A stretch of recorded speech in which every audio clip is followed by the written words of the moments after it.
Looking out my kitchen window as the sun rose, the first thing I was greeted with was one pensive-looking Maxine out on a limb.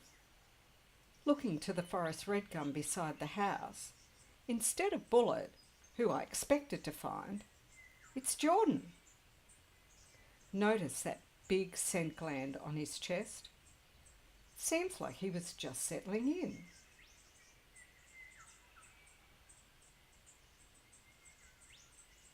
So I came inside, and not 10 minutes later, and Maxine is coming down the tree, and I'm doing a mad rush out of the door.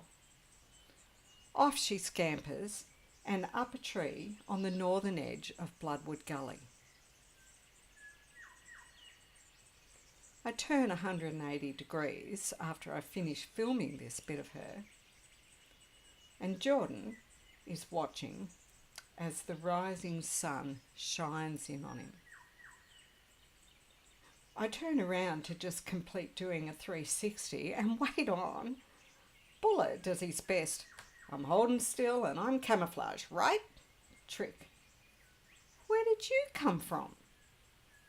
Look at those eyes. I'm not sure which of us is the most surprised.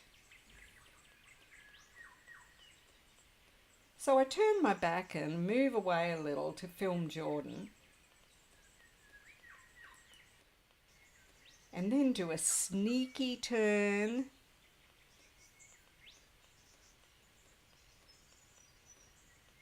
no, he's still just clinging there on the side of the tree. And still down on the edge of Bloodwood Gully, Maxine is watching from her little safe spot. So I move away because I don't want to stress him, but I sure am wanting to watch. Seems like he's on his way up the tree, not down, which is what I thought at first. Now it's getting really interesting. For koalas, smells are king. Nearly all communication happens through their noses. Yeah, there is some body language and there are some sounds, but they're only used for the rare short moments when they're actually physically close to each other. Now it would appear that there is a whole story that's written on this tree with scent, and Bullet is going to read every single word. You can see the scent gland on his chest. It's not very active yet, as it's really just like a shadow. Bullet's around 3 years old, and he's not an alpha male. I did actually now approach the tree just a little closer and accidentally made a noise, causing Bullet to communicate clearly with body language and expression. Mind your own business. Maxine was playing it cool and not moving, probably hoping that she was well hidden down there. Jordan's catching some early sun and it looks like he's doing a bit of recharging. So I walked away from Bullet's tree and he relaxed a little and began to examine it again. Notice his posture and the great attention that he's paying to every single detail as he moves over this tree. He moved on up to examine the higher branches. Obviously, there was lots of activity that went on in here well before the sun came up. You'll notice that there are 7 black and white photos that are threaded in throughout this video. They're part of a challenge that I was entering the photos into for the black and white theme in February on my 365 project. Again, there's so much attention being paid to every bit of minute detail. So Bullet is just fascinated with the tale that these scents are telling him. If only we could interpret all the minute detail. This is far beyond which koala was here last, and it highlights that koalas have a rich social life and structure. It's like watching a forensic scientist at work. What story is held in that small twig that has him so fascinated, we have to wonder.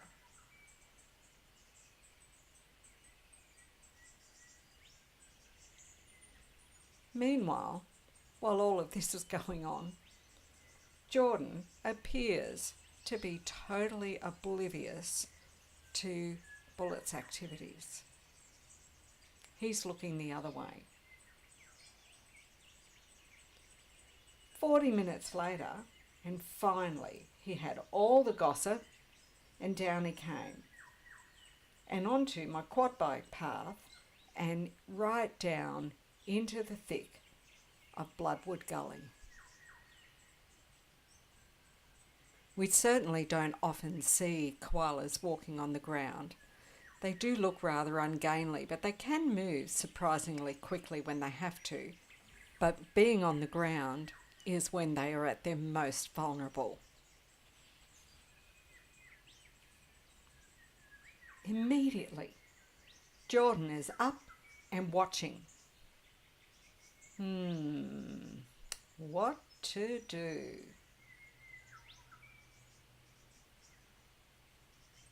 Yep, that's it. I'm checking it out. You can see what a dark boy Jordan is, and the contrast on his rump, just gorgeous. Notice that he is smelling every moment of the approach to that tree.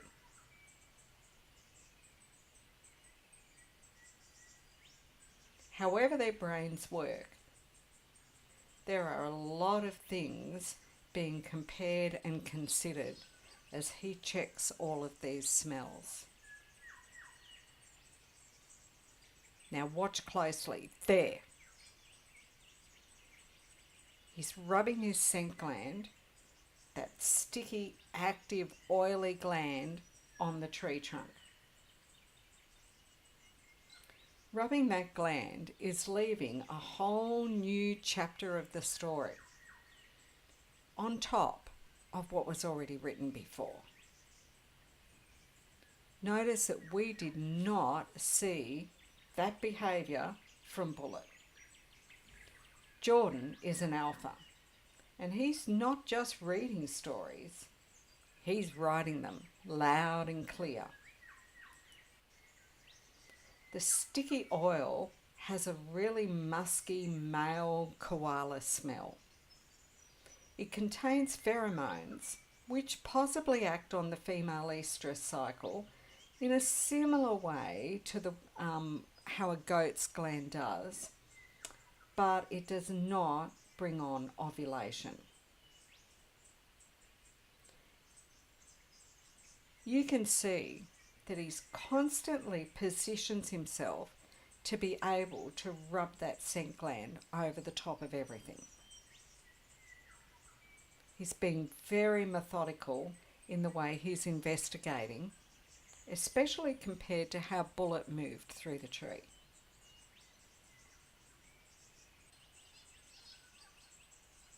So I move back more, and Jordan moves out to where my filming began at sunrise. This is the branch that Maxine was sitting on.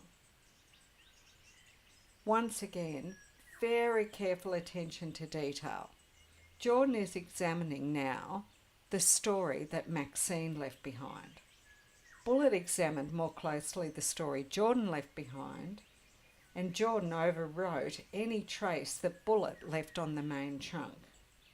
This is the actual place that Maxine sat for some time. So you ask, what is the story? What actually went on? Well, here it is. Jordan had hoped for one more late season mating opportunity. Maxine already has Joey in pouch, and she made her refusal very clear. Jordan left the tree at sunrise, giving up. Bullet had been watching and listening from nearby and just had to complete his voyeurism with the scent tail to be sure of the outcome. Jordan had to return and ensure his alpha smell was the loudest, and then make a final check over the female story Maxine had left behind. Eventually, he made his way back to the trunk of the tree.